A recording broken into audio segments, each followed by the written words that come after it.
Welcome back, my beautiful friends. I'm Maggie Relloso, bringing you the real estate education you need so that you can crush your real estate exam right here on our channel at Just Call Maggie. Today, we're covering a highly requested topic.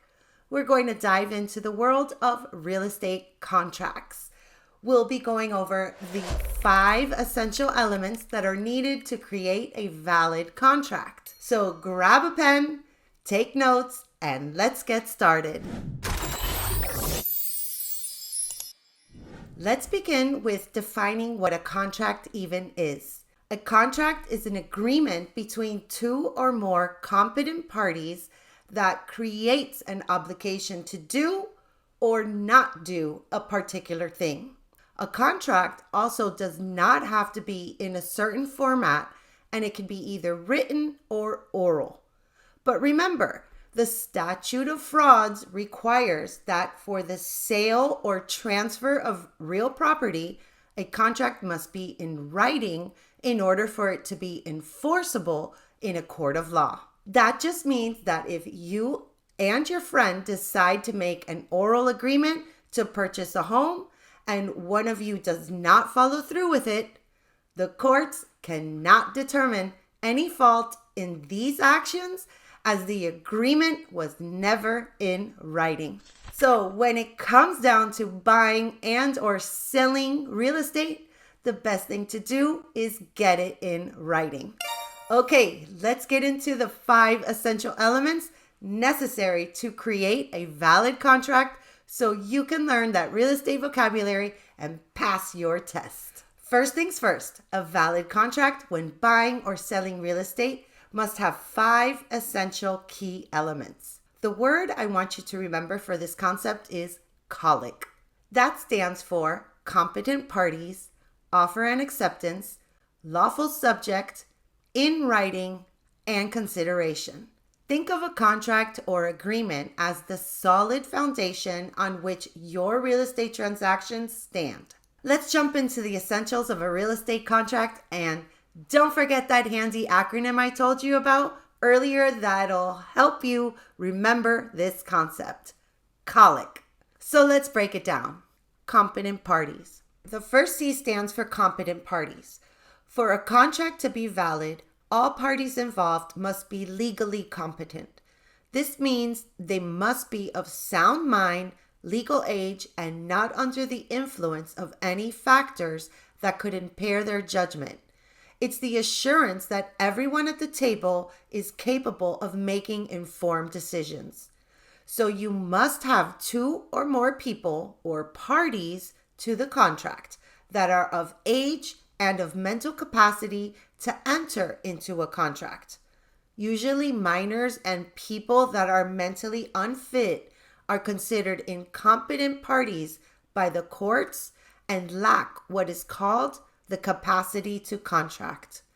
Therefore, agreements entered with anyone who lacks the legal capacity to contract are considered voidable. So if you're given a question on the real estate exam that asks something like a contract entered with a minor would be considered A, void, B, voidable, C, unilateral, or D, executed, you would answer B, voidable.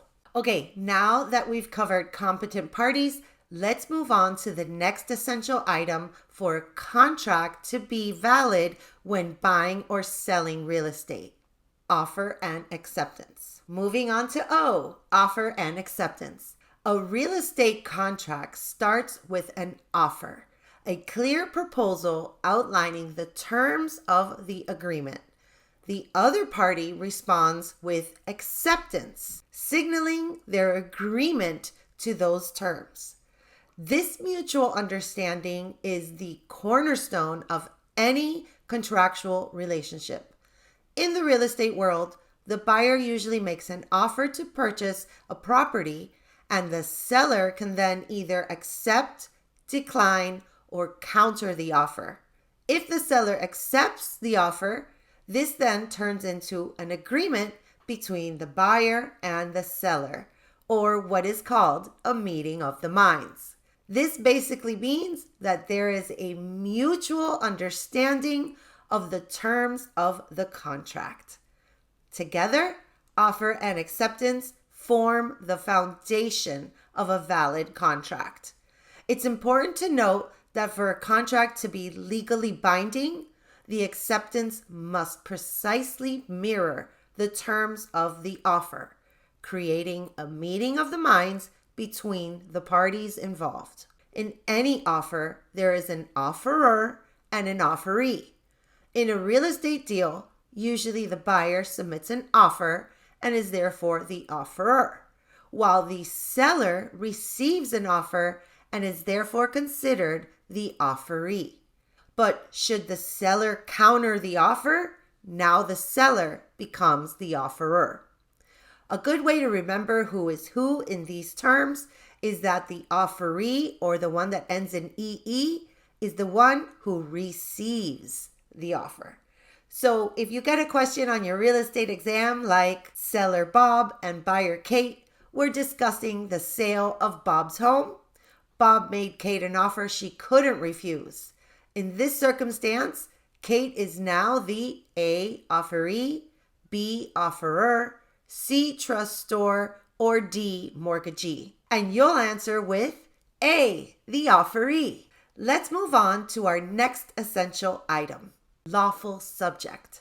The L stands for lawful subject. For any contract to be valid, the subject matter of the agreement must be legal, which means it must not violate any laws and not harm the public. Whether it's the sale of property or the terms of a lease, ensuring the subject matter is within legal bounds ensures the contract's validity. For example, an agreement between two people to hold up a jewelry store would not be a valid contract, since the subject of the agreement is unlawful and could harm the public. Keep in mind, making sure your real estate contract has a lawful subject is not just about following the rules on paper. It's like being a good neighbor, making sure what you're agreeing on doesn't just meet legal standards, but is also fair and square for everyone involved. Think of it as a way to build trust and keep things above board in the world of real estate.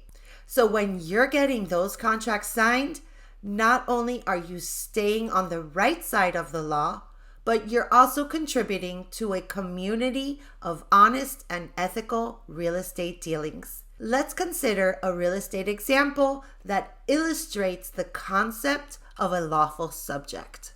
Emily decides to lease her commercial property to Alex for his photography studio. They negotiate the terms of the lease agreement. The subject of the contract in this case is the leasing of a commercial property for a photography studio. This subject is lawful because it aligns with local zoning laws and regulations which permit commercial activities in the designated area. The key here is that the subject matter of the contract, which is the leasing of a commercial property, is legal and complies with all relevant laws and regulations. It's important in real estate transactions to ensure that the subject matter of the contract adheres to zoning laws, land use regulations, and any other legal requirements in the jurisdiction. This way, the contract is considered lawful and enforceable. Let's move on to the next essential element in a contract, in writing. Okay, so the I is for in writing. While not all contracts need to be in writing, real estate deals typically benefit from written agreements. In real estate, for that contract to be enforced in a court of law, it must be in writing. This is the statute of frauds. This does not mean that a real estate deal made orally is illegal or invalid, but having the terms documented provides clarity, avoids misunderstandings, and creates a tangible record of the agreement. Always strive for written documentation in your real estate transactions. The best piece of advice when dealing with any kind of real estate sales, leases for more than a year, deeds, mortgages, and or option contracts is to get them in writing, because those are the contracts that are covered under the statute of frauds. Remember, opting for a written contract isn't just a formality. It's a practical step to safeguard the interests of all parties involved in a real estate deal, even for you as the agent. So whether you're buying, selling, or leasing, having it all in writing is a smart move that adds a layer of security and professionalism to your real estate endeavors. Okay, and lastly, C is for consideration. Every contract involves an exchange, something of value given in return for a promise. This is consideration. Any valid contract must have a specific form of consideration.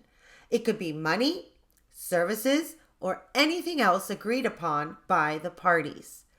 Consideration can be what's considered valuable or good. What does this mean?